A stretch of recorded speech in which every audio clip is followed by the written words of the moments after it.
Hi and welcome back to Lifestyle with uMacele. Ngibuya nesummary ukufingqa kwencwadi yethu esifundayo impi yabomdabu iseThunjini. Lena isummary yesahluko sesisithupha. Isihloko sakhona esincane sithi ngingamqala ngaphi nje umama ngale ndaba. Okay, lawa amazwi ajwayele ukushiwa abantu abasha. Kubazali babo ukuthi kodwa ngamqala ngaphi nje umama ngamqala ngaphi umama. Asike sizwe ukuthi kahle kahle lamazwi lawa ashiwo ubani kwenze njani.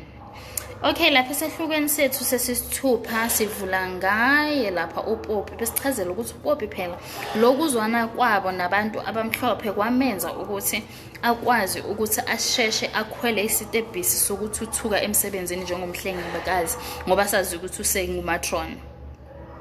Lokho ahlala nabantu abamhlophe ahamba ayodlala ama-golf nabo kwamenza ukuthi azane nabantu abakhulu okungakuthi even emsebenzini base behlala bethuma yena koPitoli koJohannesburg ngoba akafuna ukuthi useGoli useJohannesburg koHotel Inn nakoKapa eCape Town thunywa yena. So lokho kwenza ukuthi isikhathi esiningi angasichithe ekhaya noma kuthiwa ukhona uPopi ekhaya maka ofile kuze abangani bakhe ekhaya bezofunda nje kube bhizu ngeincwadi isikhathi nje akanaso kahle kanti noba bakhona naye futhi uhlala eMatasa kodwa isikhathi asitholayo naye uhlangana nabangani bakhe ke kudlala amakhadi yonke nje lento isikhathi seingane nje eqiniseni into abanganayo. Ngakho ingane zikhuliswa uMaxakushe. uMaxakushe umama oncedayo lapha endlini kaPopi uyena oklinayo obaphekelayo so nezingane ezikhulele kuyo ngoba ufikele zisasencane impela. Izingane zikaPopi nobafana uMelody noEthanasia bambiza uEth noMelody bathumeli.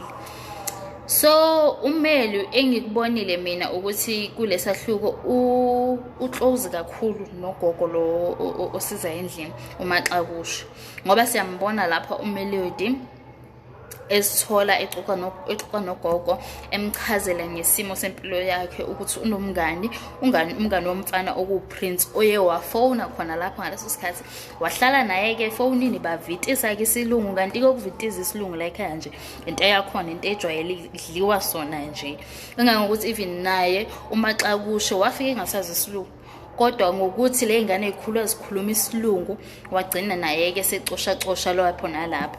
Okunye lezi ingane zize zazi kangcono isiXhosa kunokuthi zazi isiZulu okuyilimi lamama abo nobababo.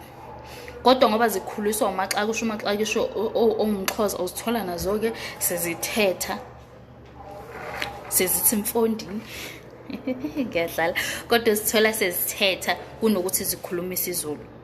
So aboBobi bathe masebebona futhi ukuthi uMaxakushe useyazama isingisi aze bamkhuphulela nemali ukumkhuthaza ukuthi hey kusho sinezingane sezizoncedakala ngoba phela vele isingisi into abaphila ngayo nasesikoleni. So njoba bengishilo ke uMelody ke lapha ya unomngani womfana umtshelela ugogo ngakho ukuthi hayi sekunomngani phela lo mngani wami lo uthi uyangithanda kanje ke abake ugogo sethi ayi mina ke angeke ngize ngicebise kakhulu kulokho ngoba ezasikhatha manje mina ngizazi kungakuhle ukuthi uxoxe lezi zinto nomama. Lapho kuMelody lapho khona ngingamqala ngaphi nje umama ngoba eqinisweni umama angimazi ukuthi umuntu onjani naye akangazi ngoba isikhathi sisitholayo nayo sihambe emotweni ukuthi sibheke enkonzweni lapho umama uyathetha nje usuke ehlangahlangene ukhuluma ngabantu abasemgaqweni ukuthi bagqoke kabi ukhuluma naye uhlale nje enezinto zokusho kunokuthi azi izingane zakhe. Okunye uMaxakushe yikho phela ukuthi mangabe kiwe esontweni ubafana uhamba ngemoto yakhe nomama uhamba ngemoto yakhe nabantwana isizathu namhlanje angasazi ukuthi kuyini okwenza ukuthi kwenziwe njalo la ekhaya. Okay, Othi Euthanasia yena ke siyambona lapho uyabalisa ngendaba kaMaxakushe ukuthi hayi useqala ukumdina ke yena ke manje ngoba phela uhlala abanaka ngencwadi zesikolo uthi fanele bafunde fanele benze lokhu kanti yena usebonile ukuthi cha uMaxakushe kahle la ekhaya ungumsizi akasiyo umuntu osesikhundleni sokuthi angabatshela ukuthi benzeni.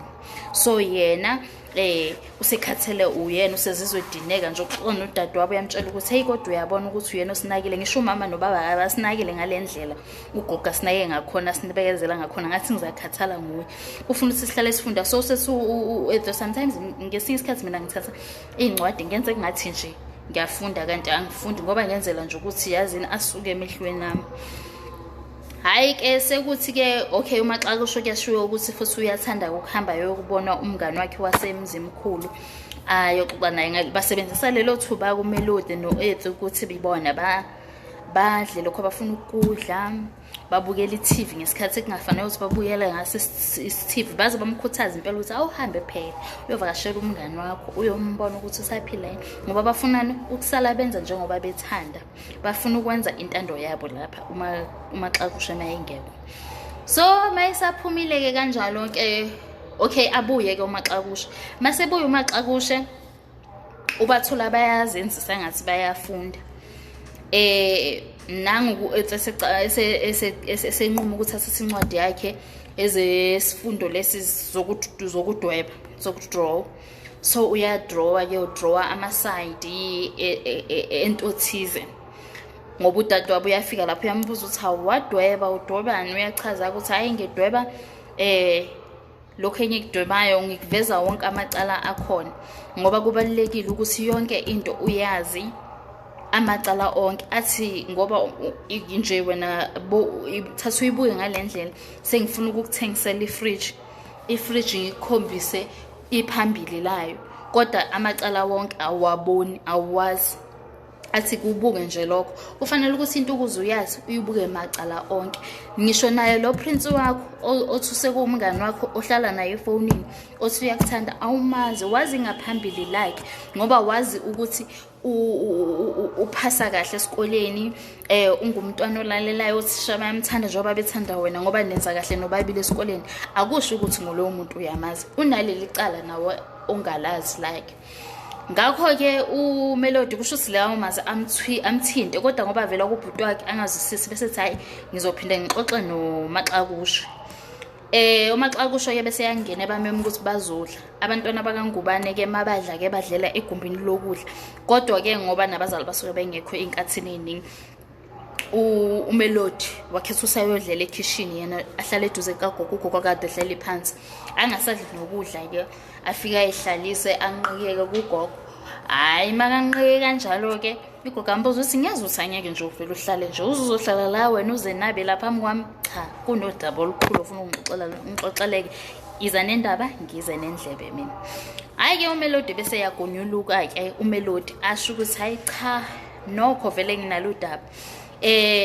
Ngizwa u-Othu uyangichazela ukuthi hhayi amacala umuntu ngeke uwazi wonke, ungazi, kodwa engifuna ukutshela kona gogo ukuthi umngani wami lo uPrince kahle kahle ungumlungu. Hhayi ugogo-ke akwashame-ke lokho bese yamangala ukuthi hayibo, kanti Melodi usho nje lo mngani wakho ungumfana kanti ungumlungu? Ayi angeke ngize ngikuxwayise, angeke ngikucebise, ngoba phela vele mina ngazi lutho ngabantu abayangabelungu, ukube besikhuluma ngomuntu womdabu. Athi kodwa-ke ekugcineni ngizokutshela kona nje ukuthi cha, abafana bayafana, bafana yonke indawo. Uyabuza uMelodi uthi hayibo wegogo, usho ukuthi hawu wegogo, usho ukuthi kanti nomnyeni wakho ngaphambi kokuthi ashone ahambe emhlabeni, usho ukuthi naye befana nabanye abafana? Athi ugogo yebo nje impela befana nabo bonke. Athi usho ukuthi nobaba ufana nabo bonke? Athi ugogo nje yebo naye uyafana nabo bonke, kodwa-ke ngiye ngingathanda ukuthi ngikhulume ngabazali bakho bengekho, ngoba lokho sekufana nokuthi ngiyabahleba. Bese yasho ukuthi hayi engizokwenza kona ngizokuxoxela nje indaba emfushane, okuyilapho ugogo wayichaza-ke indaba yakho kunexoxo noFezela. Siyazi ukuthi uFezela ukwazi ukuhamba emanzini, kodwa ngelinye ilanga wawufuna ukuhamba-ke ungena emanzini, uweqele ngaphesheya ubona umfula vele. So uyasho ukuthi angikwazi ukweqela ngalo, ubona ixoxo lizongena emanzini, lizongena emanzini, useyabona ukuthi hayi ithi ngicele nani lixoxo-ke ukuthi lingiphe ulift. ixoxo lengisiza ukuthi sihambe siye kale ngaphakesheya. Malisondela uFezela uxoxo lathuka lithi maye babo ngoba phela ngiyawazi uFezela uyatinyelana. Angeke nje ngize ngikwazi ukuthi ngize ngisondele. UFezela uthi hayi ungethuki-ke kahle-ke ngizodinga usizo nami ngifuna ukuthi ngiyolele ngaphesheya. Ngicela ukuthi ungitetele emhlane wakho sihambe ungiqise ngaphesheya. Lithi xoxo lutho luthi ngiyeza ukuthi uFezela nje uyatinyelana uzongitinyela. Athi uFezela lutho angisoze ngakutinyela. Ngitinyela kanjani ngoba mangitinyela sisemanzini uzomenza nawe uzozuhlungu bese uyaminza bese sobabili impilo zethu seyiphelile. Hayi ke nexoxo licabanga lento hayibo lento le iyenza umqondo. Ngcono ke vele ayisize kuFezela nexoxo livume nangempela ke. Nalo ke ixoxo selihamba ke noFezela phakathi amanzi aba namandla ngendlela emangalisayo ukuthi xoxo laze lathuthuzeka lahamba lacishe lahamba namanzi. uFezela wakwata ke wathi wexoxo ngithi bambelela ukuthi singaminzi nalamanzi anamandla kangaka. Hayi mase bizofika ke ngale komfula selizamile ke ixoxo ukuthi libhukushe liyophumela ngale. Mafika ngale ngaphambi kokuthi bafike uFezela nawe usutinyele ixoxo ke ixoxo likhala lithi awungithembisile nje ukuthi angeke uzungitinyele bese uyasho kuFezela ukuthi hayibo lokho phela kuyimvelo lezi it's in our nature ukuthi siyatinyelana bengeke ngize ngikhona ukuzibamba. So ke istory sakho kosaphela kanjalo ke sekufanele ukuthi uMelody azifundele ukuthi kahle ungabe umthemba umuntu ungalibona ngaphambili lakhe kodwa amacala wakhe awazi wonke. Isahloko sanamhlanje siphelela lapho. Ngicela ukuthi ke ningakhohlwa to subscribe and hit the notification bell. I'll see you on my next summary. Tips.